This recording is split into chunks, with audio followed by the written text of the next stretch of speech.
له وأشهد أن لا إله إلا الله وحده لا شريك له وأشهد أن سيدنا وسندنا ونبينا وإمامنا ومولانا محمدا عبده ورسوله صلى الله عليه وعلى آله وصحبه وبارك وسلم تسليما كثيرا كثيرا أما بعد فأعوذ بالله من الشيطان الرجيم بسم الله الرحمن الرحيم قل اللهم مالك الملك تؤتي الملك من تشاء وتعز من تشاء وتذل من تشاء بيدك الخير إنك على كل شيء قدير صدق الله العظيم.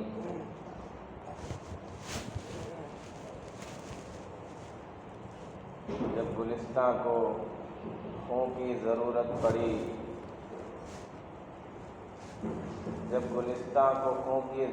پڑی سب سے پہلے ہی گردن ہماری کٹی. پھر بھی کہتے ہیں ہم سے یہ اہل چمن، یہ چمن ہے ہمارا تمہارا نہیں.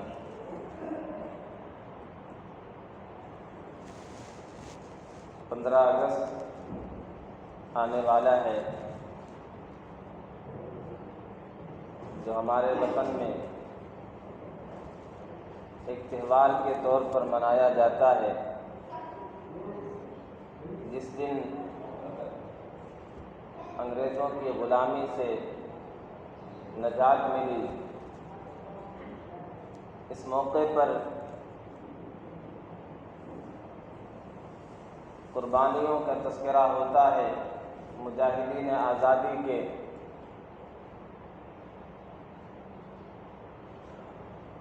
لیکن وہ مخصوص ناموں کا تذکرہ ہوتا ہے، اور وہ طویل داستان جو قربانیوں کی ہے،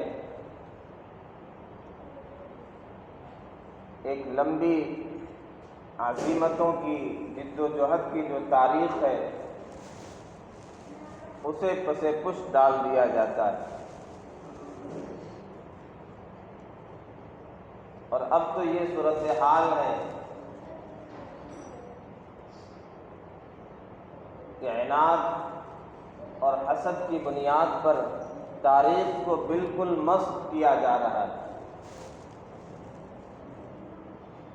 اور اس انداز سے تاریخ گڑھ کے پیش کی جا رہی ہے کہ اس میں مسلمانوں کا اور مسلمان حکمران کا، ان کا چہرہ، ان کا حلیہ، ان کی صورت کسی ظالم اور دہشت گرد کی شکل میں پیش کی جا رہی ہے.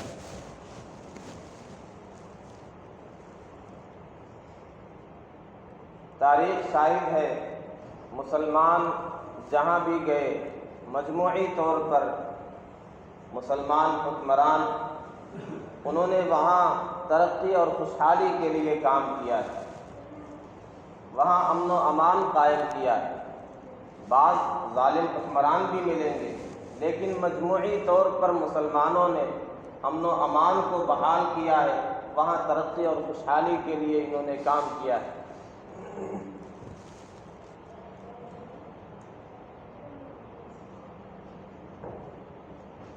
یوں تو اگر دیکھا جائے کسی غیر قوم کا کسی علاقے کو، کسی ملک کو فتح کر لینا، اس پر غلبہ پا لینا اور قابو پا لینا، یہ مطلقاً اگر غلط ہوتا تو جتنے فاتح حکمران دنیا میں گزرے ہیں سب غلط ہوتے.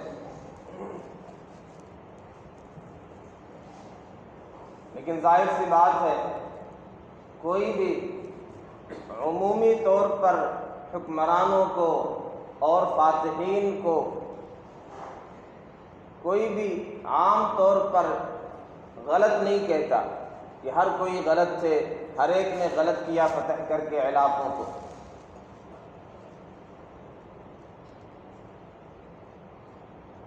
وہ حکمران جو کسی علاقے کو، کسی ملک کو فتح کرے، وہاں تخت و تاراج کرے، وہاں فساد مچائے، وہاں خوریزی کرے اور وہاں کی تہذیب سے کھلواڑ کرے، بدامنی پھیلائے، ناانصافی کرے، تو وہ غلط ہوتا ہے۔ چنگیز خان اس نے جو فتوحات کیے، بڑا وسیع رقبہ ہے اس کی فتوحات کا، لیکن اس کی فتوحات مسلمانوں کے، انسانوں کے خون سے رنگین ہے، بے پناہ خوریزیاں مچائی، اور ایسے بادشاہ، ایسے حکمران بھی گزرے ہیں جو جہاں گئے ان کے جانے سے ماحول خوشگوار ہو گیا، لوگ پرامن زندگی گزارنے لگے۔ مسلمان بھی ہندوستان میں جب آئے تو وہ عام طور پر لوٹ گھسوٹ کے لیے نہیں آئے، اپنے ذاتی مقاصد کے لیے نہیں آئے، دولت حاصل کرنے کے لیے نہیں آئے۔ ان کا آنا یہاں پر سراپا رحمت تھا، اور یہاں کے لوگوں نے مسلمانوں سے، اسلام سے بہت کچھ سیکھا ہے۔ اس کا اعتراف گاندھی جی نے کیا، جواہر لال نہرو نے کیا ہے۔ یوں تو ہندوستان سے جو تعلقات تھے عرب کے، اور اس کا جو تذکرہ ملتا ہے، نبی اکرم صلی اللہ علیہ وسلم کے دور میں بھی ایک قافلہ آپ کی مجلس میں آپ نے وہاں تذکرہ کیا کہ یہ تو ہندوستانی لوگ معلوم ہوتے ہیں۔ مصر کے ایک مورخ تاجروں کا تذکرہ کرتے ہوئے اپنی ایک کتاب میں لکھتے ہیں کہ جب لوگ شام وغیرہ کے لیے تجارت کی غرض سے جایا کرتے تھے یہاں کے ساز و سامان لے کر کے، تو مکہ میں اسٹے کیا کرتے تھے اور وہاں سے زمزم کا پانی لیا کرتے تھے، وہاں سیراب ہو کر کے پیا کرتے تھے، اور آگے کے سفر کے لیے پانی ساتھ لے کر کے جایا کرتے تھے۔ بعض مورخین نے تو ہندوستانی بعض صحابہ کا بھی نام نقل کیا ہے، جن میں سے ایک نام بیرزتن ہندی آتا ہے۔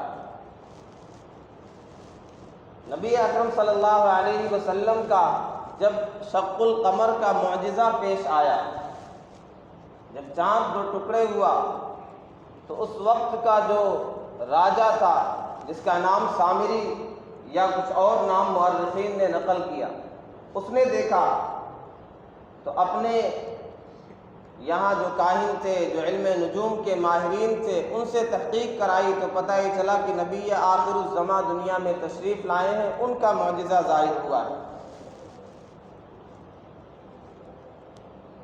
تو اسی موقع پر اس نے رخت سفر باندھا اور تخت شاہی کو ٹھوکر ماری کہ نبی اکرم صلی اللہ علیہ وسلم کے دامن میں جا کر کے پناہ لینا ہے اور اسلام سے مشرف ہونا ہے۔ لیکن اللہ کی شان، اس کی عمر نے وفا نہ کی اور راستے میں وہ فوت ہو گیا۔ سیدنا عمر رضی اللہ تعالی عنہ کے دور میں 15 ہجری میں مختلف صحابہ کرام کیرلا کے ساحل پر، مالابار کے ساحل پر تجارتی غرض سے، دعوتی غرض سے یہاں تشریف لائے۔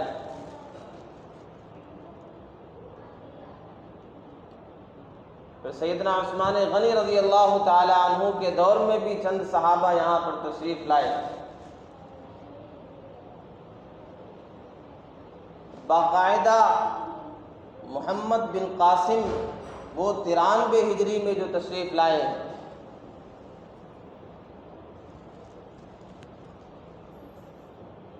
اور یہاں کے لوگوں کے، ان کی فریاد پر، یہاں کی خواتین کی فریاد پر، وہ لوٹ گھسوٹ کے لیے نہیں آئے تھے، وہ شمشیر کے زور پر اسلام کو پھیلانے کے لیے نہیں آئے تھے۔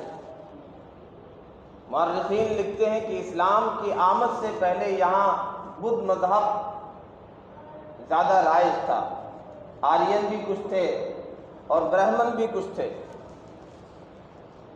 اور اس دور میں بت پرستی عام تھی، غیب کی خبریں لوگ سن کر کے فیصلے کیا کرتے تھے، کاہنوں اور نجوموں کا بڑا دورہ تھا، جادوگری کا بڑا چرچا تھا، لوٹ گھسوٹ بہت عام تھی، اور حرام رشتوں سے نکاح بھی کر لیا کرتے تھے، اور راجہ داہر نے بھی اپنی سگی بہن سے شادی کر رکھی تھی۔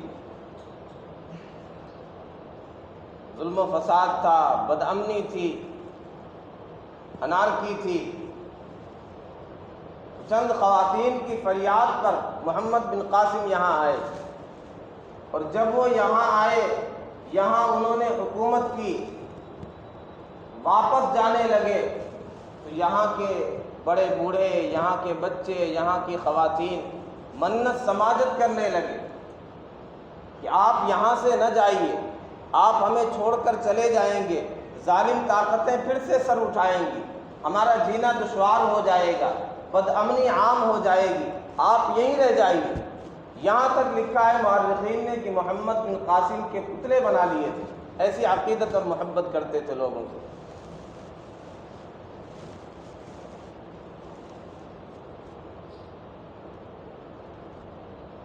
بعد کے ادوار میں مسلمان آئے تو انہوں نے یہاں کام کیا ہے، محنتیں کی ہے، یہاں کی تجارت کو فروغ دیا ہے، یہاں کی صنعت کو فروغ دیا ہے، اور اس ملک کو خوشحال بنایا ہے۔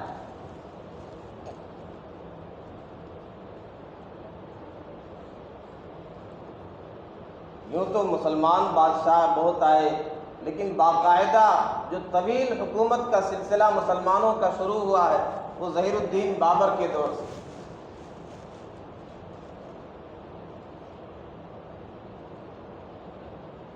اور انہیں بھی ایک غلط انداز سے پیش کیا جاتا ہے، ایک ظالم حکمران کے طور پر پیش کیا جاتا ہے، جبکہ آج بھی ان کا وصیت نامہ جو انہوں نے اپنے بیٹے کے لیے لکھا تھا وہ آج بھی موجود ہے۔ انہوں نے اپنے بیٹے کو جو وصیت لکھی تھی، نصیر الدین ہمایوں، کہ اے پسر، اللہ نے تمہیں اس ملک کا حاکم بنایا ہے، ایک ایسا ملک جہاں مختلف مذاہب کے لوگ رہتے ہیں،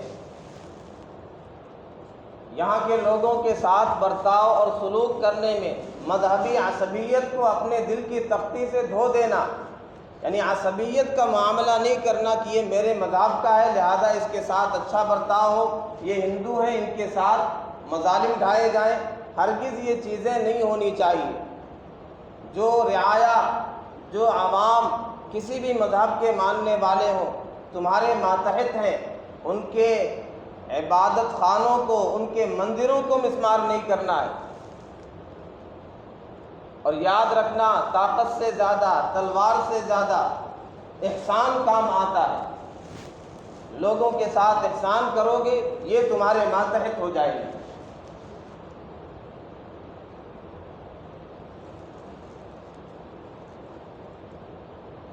مسلمانوں کے دور حکومت میں یہ وہی دور حکومت ہے جس میں ہندوستان سونے کی چڑیا کہا جاتا تھا۔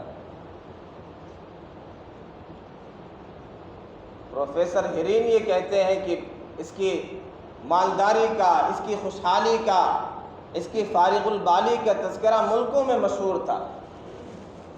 یہ ملک جنت نشاں ہے، یہ ملک سونے کی چڑیا ہے۔ اور سکندر اعظم جب ایران کے علاقے سے گزر رہا تھا تو اس نے اپنے فوجیوں کو خطاب کرتے ہوئے کہا کہ اب تمہارا رخ ایک ایسے ملک ہندوستان کی طرف ہو رہا ہے جہاں کے خزانے ختم ہونے والے نہیں ہیں، اور تم نے جو کچھ دیکھا ہے، ایران میں جو کچھ حاصل کیا ہے، اس کا وہاں کے خزانوں سے، وہاں کی دولت سے کوئی مقابلہ ہی نہیں ہو سکتا۔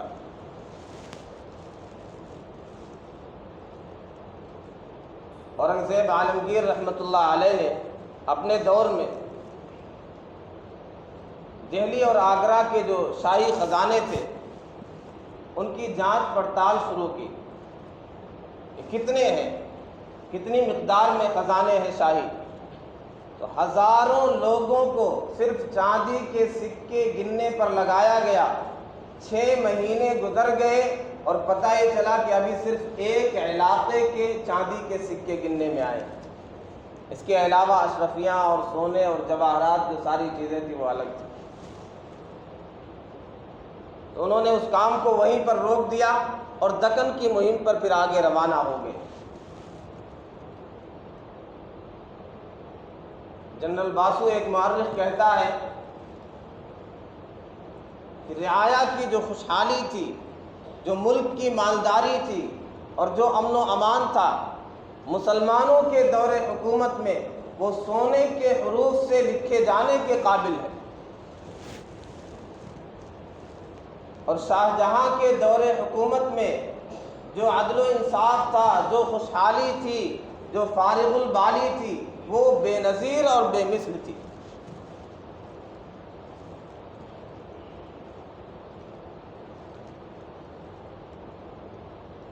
ایک انگریز مورخ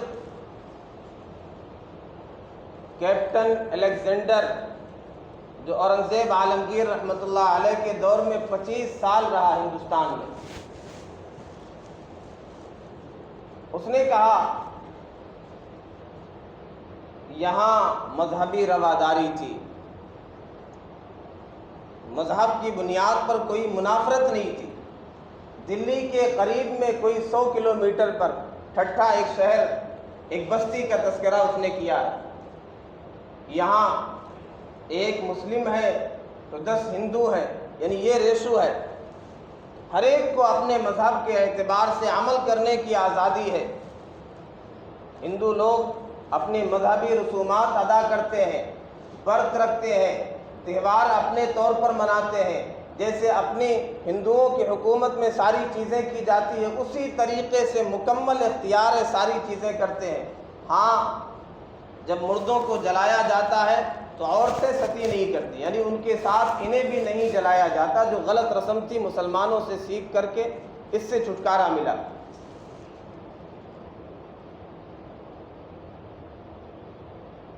اور اسی کیپٹن الیگزینڈر نے لکھا کہ گجرات کے علاقے میں تقریباً ایک شہر میں، ایک بستی میں 100 مذاہب کے لوگ رہتے ہیں، لیکن کبھی آپس میں ان کا کوئی بڑا جھگڑا نہیں ہوا، مذہب کے نام پر کوئی منافرت نہیں ہوئی.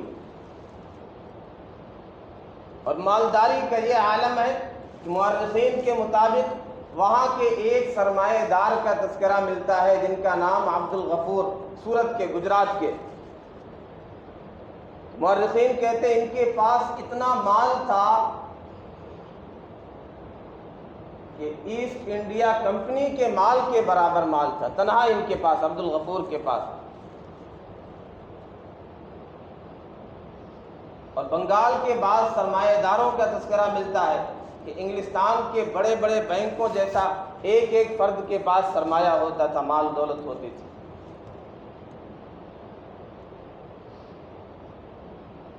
ایسی خوشحالی تھی، ایسی فارغ البالی تھی، مالی اعتبار سے بھی ترقی تھی،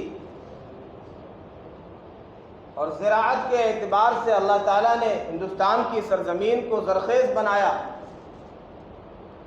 تقریباً ہر قسم کے اناج اور غلے پیدا ہوتے تھے. صنعت و حرفت یہاں کی مشہور تھی.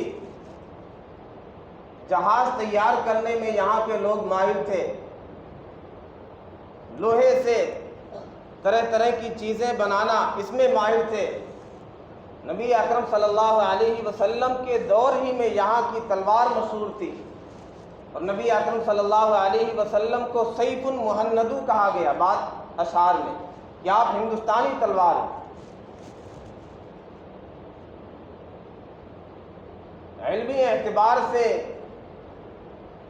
مغل دور حکومت اپنے عروج پر تھا، اور اسی انگریز مورخ نے یہ لکھا ہے کہ ٹھٹھا یہ جو علاقہ ہے اس میں 400 کالج تھے. دہلی میں تقریباً 1000 مدارس تھے. اور مسلمان بڑے غریب پرور ہوا کرتے تھے، بڑے سخی ہوا کرتے تھے، بڑے دریا دل ہوا کرتے تھے، فیاض ہوا کرتے تھے۔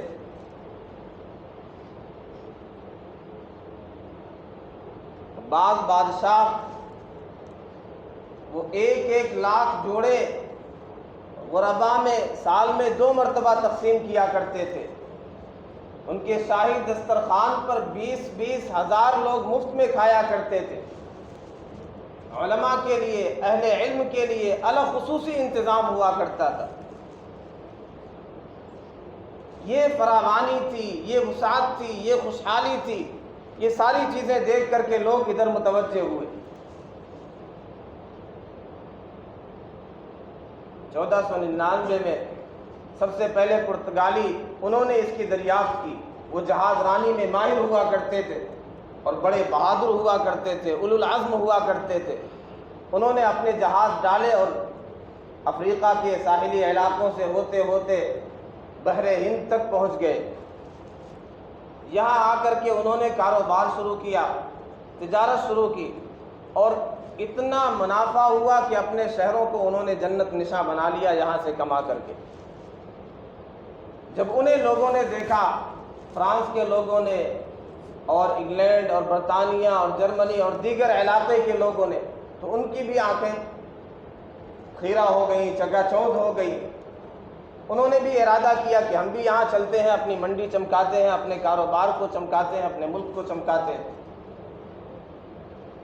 وہ بھی آئے، انہوں نے بھی محنتیں کی، لیکن کسی کو خاطر خواہ فائدہ نہیں ملا۔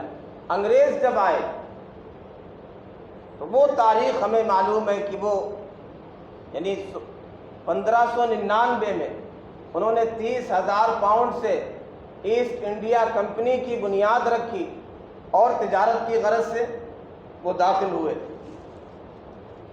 اس سے پہلے پرتگالی آئے، دیگر قومیں آئی، انہوں نے یہاں کو لوٹا اور اس ملک کو کھوکھلا کیا۔ اس کے بعد سے جب انگریز آئے کچھ سالوں کے بعد پھر انہی کا تسلط ہو گیا۔ پھر جو بھی کام کر سکتا تھا اسی ایسٹ انڈیا کمپنی کے ماتحت، باہر والے سب اسی کے ماتحت کام کر سکتے تھے۔ انہوں نے دھیرے دھیرے ترقی شروع کی، اور وہی خدا کی دین کا موسیٰ سے پوچھئے احوال کہ آگ لینے کو جائیں پیمبری مل جائے۔ آئے تھے تجارت کی غرض سے، ایک کمپنی قائم کی اور دھیرے دھیرے کہاں تک پہنچ گئے۔ اسی تجارت کے بہانے اپنے ہتھیار جمع کرتے رہے، فوجیوں کو بلاتے رہے، پھر ان کے ارادے ناپاک ہو گئے، عزائم غلط ہو گئے، اور اپنے آپ کو بطور حاکم کے دیکھنے لگے۔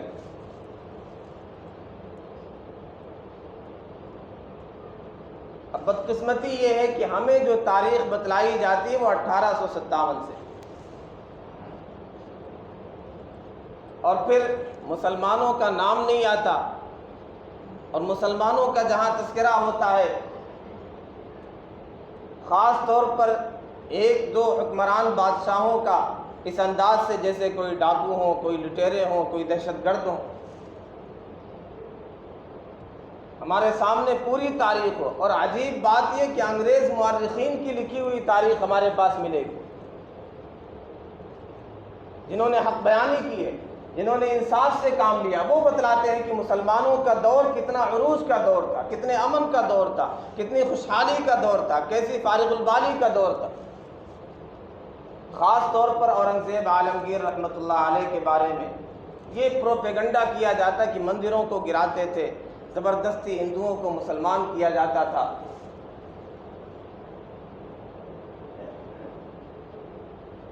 جبکہ یہ بے بنیاد الزامات ہیں۔ بعض ہندو مورخین نے بھی اس کی نفی کی ہے۔ انہوں نے ایسا کوئی کام نہیں کیا۔ ہاں جہاں بغاوت ہوتی تھی، جہاں ظلم ہوتا تھا، وہ مندر میں ہو یا مسجد میں ہو، دونوں کو انہوں نے ختم کیا ہے، زمیں بوس کیا ہے۔ اس کے بارے میں پتہ چلا کہ یہاں مظالم ڈھائے جا رہے ہیں، یہاں سے بغاوت جنم لے رہی ہے، لوگ ناانصافی کر رہے ہیں۔ ناانصافی کے خلاف تھے تو بعض مسجدوں کو بھی انہوں نے گرایا۔ جیسے نبی اکرم صلی اللہ علیہ وسلم کے دور میں مسجد ضرار کو ختم کیا گیا جو سازش کا اڈہ تھی، منافقوں کا اڈہ تھی۔ ایک صاحب نے ایک موقع پر اورنگزیب عالمگیر رحمۃ اللہ علیہ کو ایک عرضی لکھی، ایک خط لکھا، یہ جو تنخواہیں تقسیم کرنے پر پارسی مامور ہے، یہ تو آگ کی پوجا کرتے ہیں، آتش پرست ہیں۔ قرآن یہ کہتا ہے یا ایھا الذین آمنوا لا تتخذوا عدوی وعدوکم اولیاء، یہ ایمان والوں میرے دشمنوں کو اور اپنے دشمنوں کو دوست نہ بناؤ، لہذا انہیں معزول کر دیا جائے، انہیں ان عہدوں سے ہٹا دیا جائے۔ اورنگزیب عالمگیر رحمۃ اللہ علیہ نے جواب میں لکھا لکم دینکم ولی دین۔ دنیاوی معاملات میں صلاحیت دیکھی جاتی ہے، قابلیت دیکھی جاتی ہے، اگر میں ان چیزوں کو پیش نظر رکھتا تو میرے یہاں تو پھر کوئی نہیں بچتا، کوئی عہدیدار ہی نہیں ہوتا، کوئی غیر مسلم کسی اچھے عہدے پر ہو ہی نہیں سکتا، جبکہ معاملہ اس کے برعکس ہے۔ افغانستان جہاں مسلم اکثریت تھی وہاں کا دارالسلطنت جو بنایا تھا ایک ہندو کو بنایا تھا، اورنگزیب عالمگیر رحمۃ اللہ علیہ۔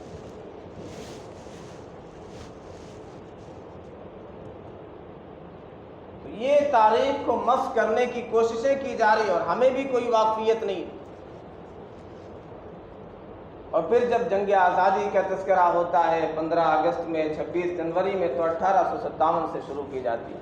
اگر باقاعدہ طور پر جو انگریزوں کے خلاف مسلح جد و جہد ہوئی ہے، اگر اس تاریخ کو سمیٹا جائے تو کم سے کم 1757 سے شروع ہوتی، جہاں سراج الدولہ نے انگریزوں سے لڑتے ہوئے پلاسی کے میدان میں جام شہادت نوش کیا۔ پھر اس کے بعد انگریزوں سے مقابلہ کیا ٹیپو سلطان، ان کے والد نے 4 مرتبہ جنگیں ہوئیں، لیکن بالآخر شکست ہوئی، اور انہوں نے تاریخی جملہ کہا تھا کہ شیر کی ایک دن کی زندگی گیدڑ کی 100 سالہ زندگی سے بہتر ہے، یہ کہتے ہوئے جام شہادت نوش کیا۔ اور ایسے مجاہد، ایسے بہادر تھے کہ شہادت کے بعد بھی جنرل ہورس کہتا ہے کسی کی ہمت نہیں تھی کہ پاس جا کر کے کھڑا ہو جائے۔ جب بالکل یقین ہو گیا کہ موت ہو گئی ہے تو وہاں کھڑے ہو کر کے ان کے سینے پر پھر اس موقع پر کہا تھا کہ from today India is ours، آج سے انڈیا ہمارا ہو گیا۔ پھر یہ اعلان کیا گیا کہ اب سے خلق خدا کی، ملک بادشاہ کا، اور حکم ایسٹ انڈیا کمپنی کا۔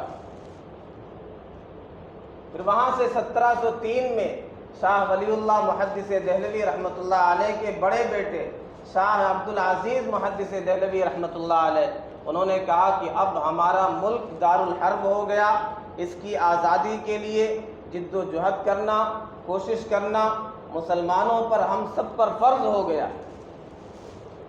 انہوں نے سب سے پہلے یہ فتویٰ دیا تھا، پھر اس کے نتیجے میں انہیں ملک بدر کر دیا گیا اور طرح طرح کی سزائیں انہیں دی گئی، ان کی جائیداد خرد کر لی گئی، ان کے جسم پر چھپکلی کا اپٹن لگا کر کے مالش کی گئی جس سے ان کی بینائی جاتی رہی۔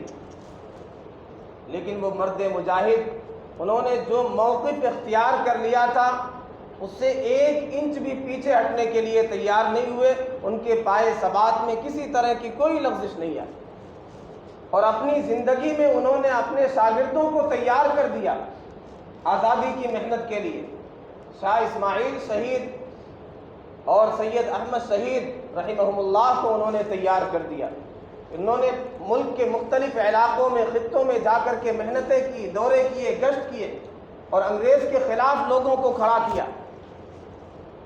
ملک ہمارا غلامی کی زندگی بسر کر رہا، ہم سب غلامی کی زندگی بسر کر رہے ہیں، انگریزوں کے خلاف بغاوت کرنا اور انہیں یہاں سے بھگانا ہم سب کے لیے ضروری ہو گیا۔ انہوں نے جب مختلف علاقوں میں جا کر کے ملاقاتیں کی، گشت کیے،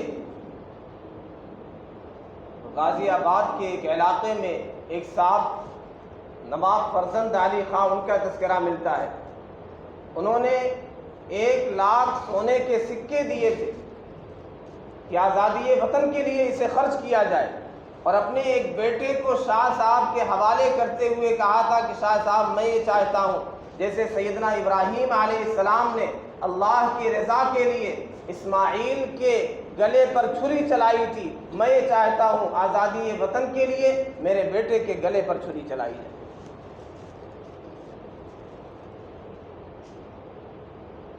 مراد آباد کے علاقے میں ایک جگہ ہے جسے گل شہید کہا جاتا ہے، شہیدوں کی مٹی۔ وہاں ایک نواب مجو خاں تھے، ان کی فوجیں بڑی طاقتور تھی، لیکن غداری کی وجہ سے، آپسی منافقت کی وجہ سے انہیں بھی مارا گیا، شہید کیا گیا۔ ان کے جسم کو گھوڑوں سے باندھ دیا گیا اور دو مخالف سمتوں میں دوڑا دیا گیا، جس سے ان کے جسم کے پرخچے اڑ گئے اور پورے خاندان کو وہاں شہید کر دیا گیا۔ اس کی وجہ سے مٹی پورا خون سے وہ رنگین ہو گئی، اس کا نام پڑا گل شہید، شہیدوں کی مٹی۔ یہ ہماری تاریخ ہے جسے ہم شروع کرتے ہیں 1857 سے۔ ضرورت ہے ہم خود اپنی تاریخ سے واقف ہوں اور اپنے آنے والی نسلوں کو پوری تاریخ سے واقف کرائیں۔ ہم نے یہاں حکومت کی تھی، امن و امان قائم کیا تھا، ہم سے حکومت ہمارے ہاتھوں سے گئی، سب سے زیادہ دکھ اور درد بھی ہمیں تھا، سب سے زیادہ محنتیں اور قربانیاں بھی ہماری تھیں۔ ایک طویل داستان۔ 1857 کے بعد سے سب ایک ساتھ شریک ہوئے ہندو مسلم۔ اس سے پہلے تو ہم ہی ہر جگہ نظر آتے تھے، ہر میدان کو ہم ہی نے سر کیا، ہم ہی نے جام شہادت نوش کیا ہے۔ اللہ ہم سب کو اپنی تاریخ سے واقفیت عطا فرمائے۔ وآخر دعوانا الحمد للہ رب العالمین۔